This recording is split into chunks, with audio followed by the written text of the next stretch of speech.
Ya,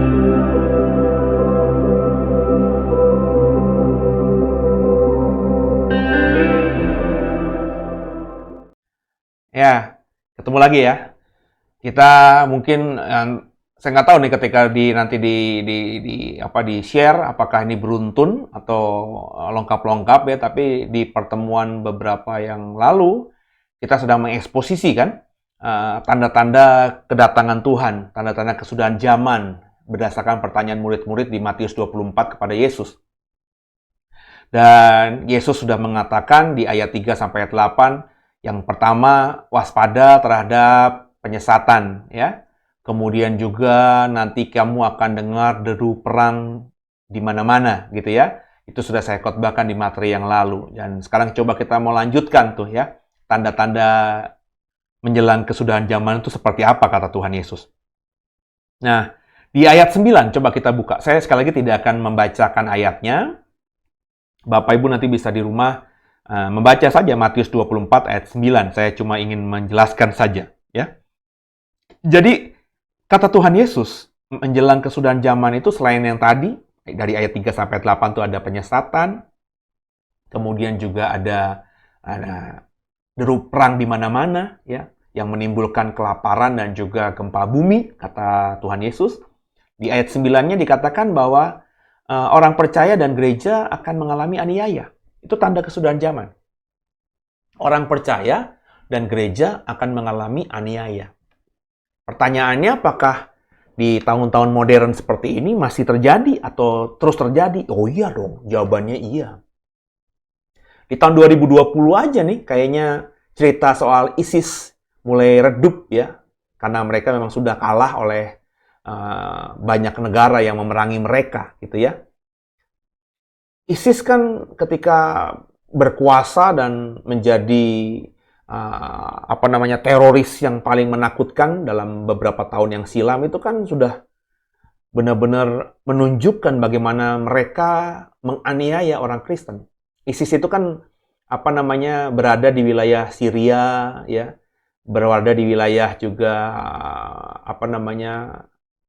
Irak ya, dan juga Libya ya, daerah-daerah Arab ya, itu kan dikuasai dulu semuanya oleh ISIS, termasuk juga Syria yang paling kuat gitu ya. Dan kita tahu bahwa lewat berita bahwa situs-situs atau Kristen Irak ya itu mulai teraniaya, ada yang martir, ada yang akhirnya melarikan diri ya. Kemudian juga Kristen Syria itu banyak yang terluka ya, termasuk yang ada di Libya, yang ada di di Mesir ya Saudara ya. Kita membaca cerita bahwa banyak yang martir gara-gara teroris ISIS ini. Kalau dalam konteks Indonesia hari ini kan masih kita sering dengar tuh ya. Ya, ini karena Covid pandemi corona aja nih ya. Berita soal gereja ditutup itu nggak ada karena memang gereja udah tutup gitu ya. Udah lagi lockdown, nggak ada yang buka gitu ya karena masalah COVID-19 ini. Tapi kan sebelum COVID ini kan kita masih sering dengar gereja ditutup. Gereja sudah punya izin aja ditutup. Bayangin ya, sudah punya izin aja ditutup. Gereja yang lagi ngebangun sudah dapat izin aja, nggak bisa tuh izin bisa dibatalkan. Itu makanya susah kan kita bikin gereja. Nggak mudah gitu. Oh, tapi kok gereja banyak sih, Pak? Loh, gereja banyak itu kan tidak berizin gereja. Kalau mau jujur. Yang berizin gereja itu berarti gereja yang kurang lebih punya lahan, terus bisa bangun IMB. IMB-nya IMB gereja gitu ya. Nah, itu susah loh Bapak Ibu ya. Tapi kalau gereja di mall, di ruko, di hotel, di apartemen, ya itu kan tidak berizin gereja ya. Itu hanya izin lingkungan aja, di sekitar aja gitu ya. Nah, jadi yang saya mau katakan, hari-hari ini kan di Indonesia aja, kalau kita di Indonesia, kita udah sering lah ya, dapat informasi gereja ditutup, susah bangun gereja, ya, udah dapat izin, udah punya izin, udah terbangun, udah keluar uang, tinggal ibadah, tapi nggak bisa dilakukan karena di demo, akhirnya izin dicabut. Bahkan ada pendeta yang dianiaya. Ya, belum lama ini ada pendeta di Papua sana yang diduga dibunuh sama aparat. Ya, entah benar apa tidaknya, tapi berita itu yang sampai gitu ya. diduga aparat, ada yang berkata, kalau aparat mengatakan itu adalah separatis, OPM, Organisasi Papua Merdeka yang membunuh pendeta. Ya, tempatnya saya sih nggak tahu siapa yang benar gitu, karena beritanya simpang siur, tapi faktanya ada pendeta yang dibunuh. Ya, ini kan termasuk penganiayaan pendeta, penganiayaan hamba Tuhan, penganiayaan orang percaya. Jadi cerita soal apa yang dikatakan Tuhan Yesus bahwa tanda kesudahan zaman itu akan ada banyak penganiayaan yang dialami oleh orang percaya dan gereja, itu sebenarnya sudah semakin terjadi, semakin masif. Ya, kalau kita misalnya membaca situasi dunia juga sama terjadi. Ya. Kalau kita membaca lebih lagi di ayat 10-nya, Matius 24. Ya, akan ada banyak orang yang saling menjelekkan. Ya. Ya, dari ayat 10 kan jelas banget tuh ya. Kalau saya menafsirkannya, ada banyak orang hari-hari ini yang jadi murtadin maupun mu'alaf ketika berkhotbah di mimbar agama barunya, itu menjelek-jelekan agama lamanya. Lihat aja saudara ceritanya. Ya. Dan ini menjadi orang-orang yang sekarang ini dikagumi.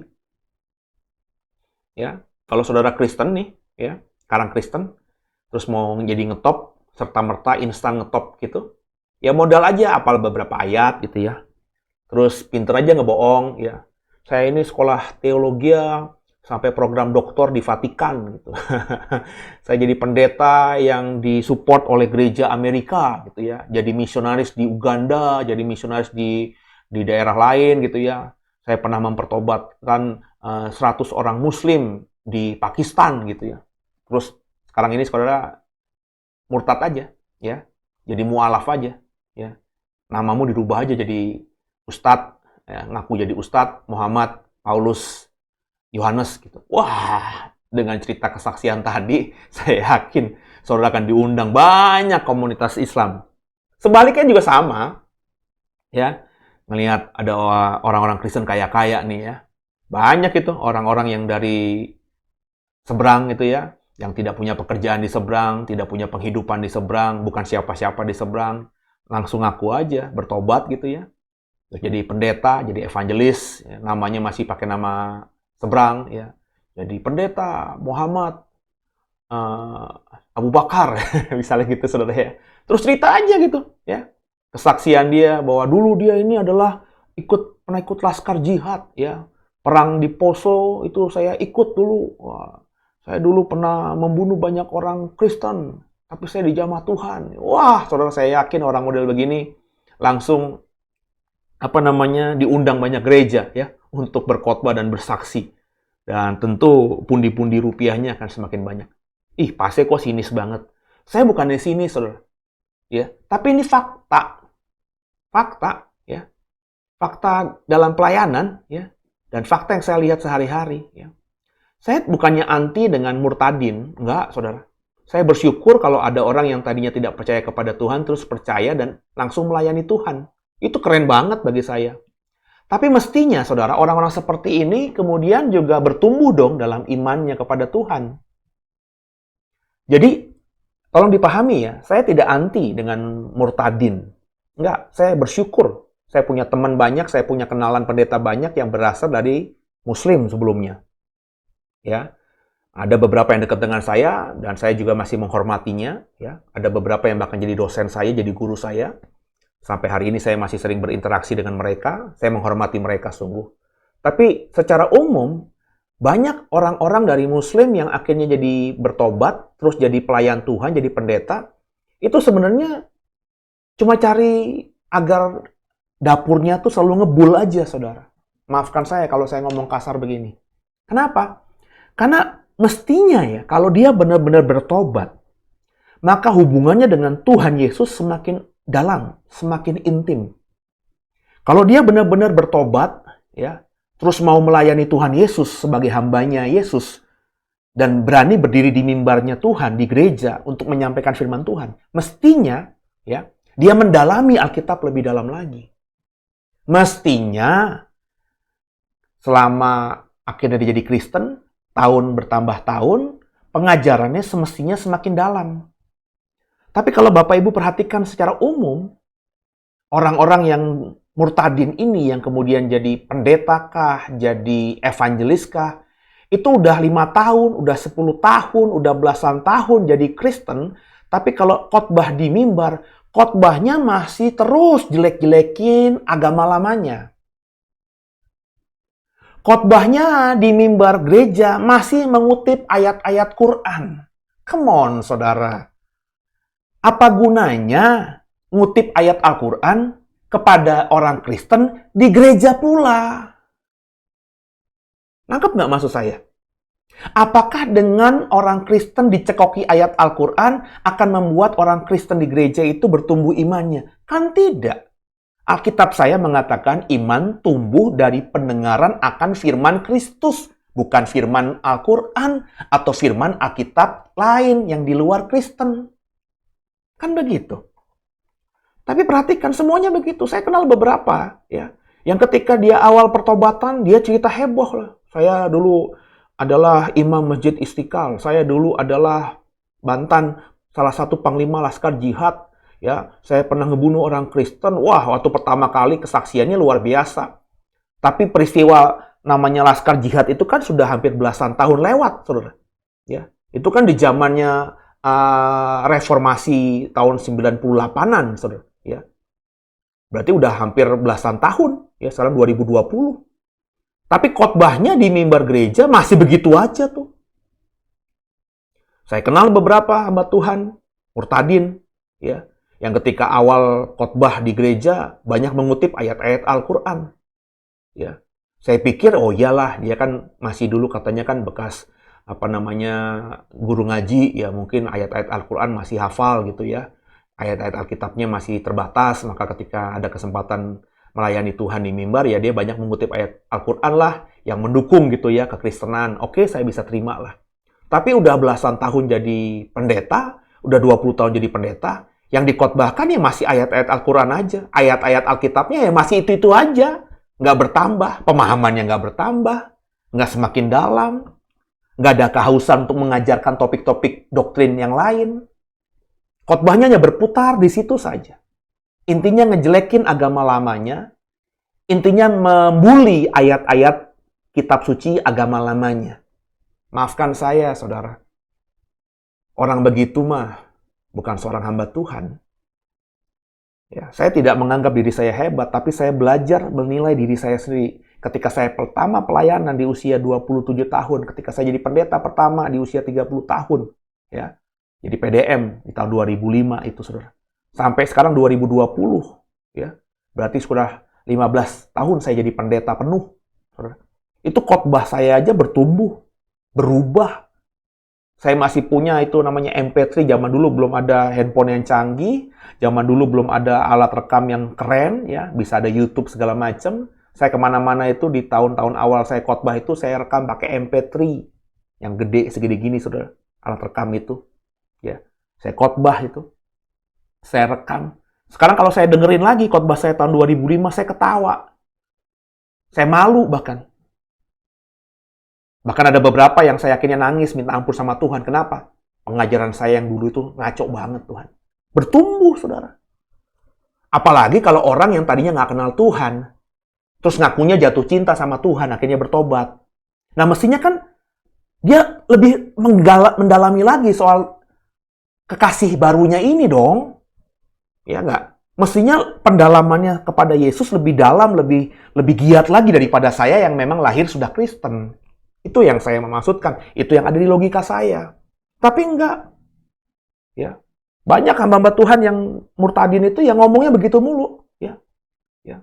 Kesaksiannya ya seperti itu aja, nggak ada perubahan. Yang diceritakan dulu. Jelekin agama lamanya itu persis banget seperti yang sekarang jadi mualaf itu, yang aku pernah jadi biarawati, pernah jadi romo, pernah jadi pendeta, pernah jadi STH, MTH, DTH, terus sekarang jadi ustadz itu. Coba perhatikan deh. Kan khotbah-khotbahnya juga cuma nyerang Kristen aja, jelek-jelekin Alkitab aja. Nggak ada iman Islam yang baru yang mereka imani itu yang diajarkan kepada umat Islam ketika mereka berdakwah. Dan faktanya, mualaf-mualaf model gitu disukai sama umat Islam kan. Kaya-kaya mereka, diundang di sana, diundang di sini. Sama, saudara. Dengan fenomena yang terjadi pada murtadin-murtadin ini, diundang sana, diundang sini. Ya, yang saya sedih kok ada orang Kristen yang masih begitu gitu. Ya. Kok seneng dengar khotbah dari ayat-ayat Al-Qur'an? Kok seneng gitu ya dengar khotbah pendetanya jelekin agama lain. Padahal jelekin agama lain, andai kata itu benar pun, nggak membuat kita iman bertumbuh, dan juga saya yakin Tuhan nggak seneng dengan itu. Baca baik-baik kisahnya Paulus ketika dia bertobat menjadi seorang Kristen. Apakah dia pernah menjelek-jelekan agama Yahudi lamanya, padahal dia seorang Farisi? Enggak loh. Enggak loh. Ketika dia menyentuh pengajaran Yudaism pun itu karena memang ada perdebatan, ada pertanyaan, ada diskursus, ada surat menyurat ya, yang ditanyakan oleh gereja setempat kepada dia dan dia menjawab. Tapi bukan dalam tendensi Paulus itu menjelek-jelekan agama Yahudi. Enggak. Sama semua rasul Tuhan yang lain, termasuk juga Yesus. Jadi mestinya orang Kristen yang membaca Alkitab dengan benar itu mulai bijaksana. Ya. Saya bilang, saya sedikit sekali melihat murtadin yang menjadi pendeta yang semakin lama pengajarannya semakin dalam dan semakin kuat gitu, semakin punya ciri khas. Ya, nggak banyak sih. Ya. Salah satu yang saya ikuti, ya ini yang saya sebutkan yang viral aja, mungkin ya Abuna Yusuf Roni. Lepas dari kelemahan, semua kita punya kelemahan, tapi saya punya teman SD ya yang kebetulan jadi salah satu leadersnya dari gerejanya Abuna Yusuf Roni ya. Jadi sering saya dikirimkan itu materi khotbah-khotbahnya. Saya bilang, "Wih, khotbahnya dalam, keren," gitu ya. Dan saya akhirnya percaya bahwa hamba Tuhan ini memang benar-benar jatuh cinta sama Tuhan karena pengajarannya yang saya dengar dulu di tahun 80-an, tahun 90-an ya, itu sudah berubah dan berkembang jauh hari-hari ini. Ya, jadi saudara, jadi jangan tergiur lah, jangan terkagum-kagum gitu dengan beberapa orang yang khotbah di mimbar tapi gunakan ayat-ayat kitab suci lain ya. Kalau memang dia lakukan hal itu, apa gunanya dilakukan di gereja? Ya, kan lebih baik kalau dia menguasai bahasa Arab, menguasai Quran, dan juga ada ayat-ayat yang kuat yang bisa membuat orang Islam bertobat. Bukankah itu lebih baik disampaikan ke penginjilan langsung? Ya, ke pesantren datang sana, nginjilin. Ya, atau ngajar kristologi di pesantren-pesantren. Lebih bermanfaat. Banyak orang Islam yang bertobat. Tapi kalau di gereja buat apa? Ya. Jadi jangan banggalah saudara hafal beberapa ayat Quran. Buat apa gitu ya. Jadi iman kita nggak bertumbuh dengan itu. Iman hanya bertumbuh dari pendengaran akan firman Kristus. Camkan itu, ya. Kemudian kalau kembali ke dalam konteks kita Matius 24 ayat 12. Salah satu tanda kesudahan zaman adalah kasih kebanyakan orang semakin dingin. Dan ini terjadi hari-hari ini. Saya sudah bilang dalam khotbah-khotbah saya di minggu, dengan adanya pandemi ini, kasih itu secara dipaksa semakin dingin. Ya. Terutama ketika awal-awal pandemi ini, di mana di Eropa, di Italia, dikatakan banyak orang tua yang mati. Ya. Maka ada solusinya, orang muda nggak boleh berinteraksi langsung dengan orang tua. Maka kalau Bapak Ibu ingat, di sekitar bulan Maret, April, Mei, ya, banyak video-video di mana di YouTube terutama ada anak yang mau mengunjungi orang tua itu nggak bisa pelukan, hanya dibatasi oleh sekat jendela atau pintu yang kaca gitu. Hanya ngobrol begitu aja tapi nggak bisa bersentuhan. Dan hari-hari ini masih terjadi. Kita masih menjaga untuk tidak bersentuhan, tidak bersalaman, tidak cipiki, benar ya saudara ya. Terus juga karena COVID ini juga kita juga menghindari silaturahmi langsung, ya. Beberapa rekan saya ada yang meninggal, ada yang sakit, ya. Saya juga minta maaf, nggak bisa melayat, nggak bisa juga menjenguk secara langsung. Saya hanya berdoakan secara online saja. Kalau berkomunikasi hanya virtual saja, ya. Ada banyak kita akhirnya membatasi diri berinteraksi langsung dengan teman-teman kita, dengan sahabat kita. Itu kan membuat akhirnya kasih kita semakin dingin kan, ke arah sana kan. Saya masih ingat di awal-awal pandemi ini saya juga beberapa ada sebulan apa 2 bulan tidak ke rumah ibu saya. Ya. Padahal ibu saya tinggal sendirian, sudah usia 70 tahun. Ya, tapi ya saya memberanikan diri saja, ya. Ya, saya akhirnya bilang, ya kalau memang Tuhan izinkan kita tidak kena COVID, ya tidak akan kena COVID selama kita menjaga dan berserah pada Tuhan. Kalaupun kalaupun misalnya Tuhan izinkan juga, seperti ada kesaksian teman saya, nggak berinteraksi kemana-mana, cuma sekali aja dia keluar rumah untuk foto, cuma dengan 4 orang, tapi habis itu langsung positif, ya. Padahal selama ini dia menjaga benar-benar, cuma sekali aja. Jadi akhirnya saya merasa bahwa ya udahlah, ya, kalau memang Tuhan tidak izinkan tidak terjadi, ya. Jadi saya berusaha untuk berhubungan lagi, ya, datang setiap minggu sekali ke orang tua dan lain sebagainya.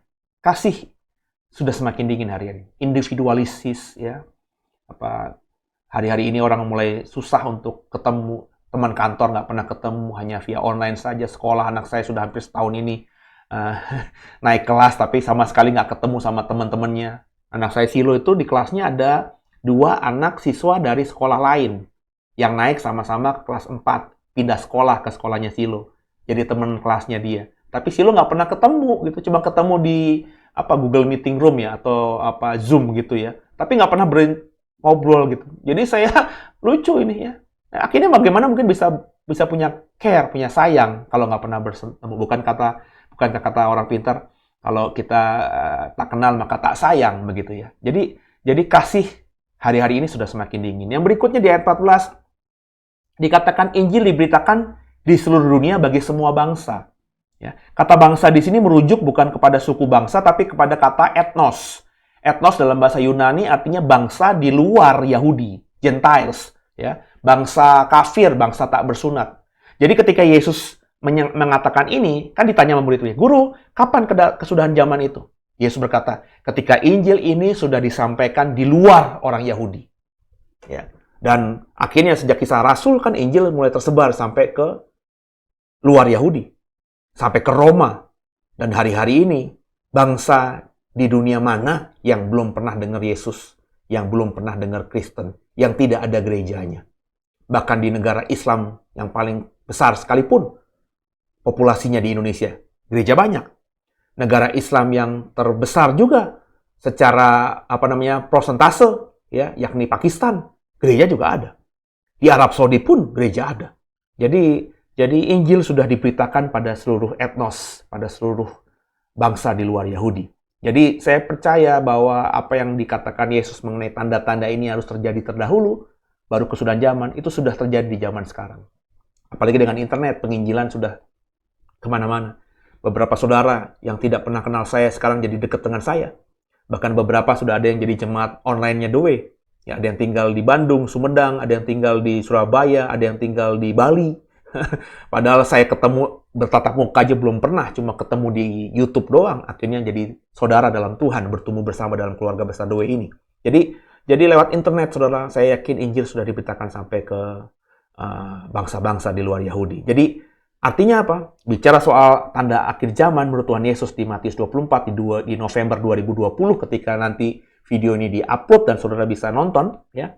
Ini sudah tergenapi semua bagi saya. Artinya kita harus bersiap menunggu hari akhir itu. Karena nggak satu pun yang tahu waktunya kapan, maka kita harus lebih waspada. Bener nggak? Karena kita nggak tahu. Anak pun nggak tahu, hanya Bapa di surga yang tahu waktu tepatnya kapan. Nah, karena kita nggak tahu, mestinya karena kita memahami Matius 24 tanda-tanda sebelum kesudahan zaman itu kata Tuhan sudah tergenapi di November 2020, maka kita harus lebih waspada, lebih berjaga-jaga dulu. Ya gini aja dari saya hari ini, ya. Coba direnungkan lagi nanti bersama istrimu, bersama suamimu, bersama anak dan orang tuamu. Jadilah orang Kristen yang benar-benar siap berjaga-jaga. Perhatikan pengajaran yang kau terima, perhatikan gerejamu, perhatikan hamba Tuhan yang kau senang dengar khotbahnya, ya. Ujilah semuanya dengan sungguh, tanya kepada Tuhan, bawa dalam doa, dan kalau kau uji, kau masih yakin dan Roh Kudus membuatmu sejahtera, maka bertumbuhlah di sana. Tapi kalau kau tidak yakin, kau tidak sejahtera, maka nggak ada salahnya kau cari pelayanan di tempat lain, gereja lain, hamba Tuhan lain, karena memang kita harus menjadi jemaat yang pintar, karena jangan sampai kita disesatkan. Hanya karena nggak enak, akhirnya tersesat adalah orang Kristen yang bodoh. kita punya pilihan. Pilihan di tangan kita. Kita sudah dikasih tanda-tandanya sama Tuhan, dikasih hikmat sama Tuhan, kita memilih. Oke, kalau saudara diberkati lewat program ini, tolong bantu ya pelayanannya. Bukan masalah dana, tapi paling nggak dibantu share lah saudara, ya, kepada yang lain, supaya yang lain juga mengikutinya, bisa dapat berkat. Dan kalau saudara juga mau mendukung program ini, dukung dalam doa. Ya, kalau memang saudara ada kelebihan harta, mau mendukung pelayanan lewat dana, silahkan di bawah di kolom deskripsinya ada nomor admin kita, ada juga nomor rekening kalau tidak salah. Bapak bisa menabur di situ, dan semua yang ditabur lewat pelayanan digital ini akan dikembalikan untuk melayani Tuhan di komunitas The Various Digital Ministry. Tuhan berkati.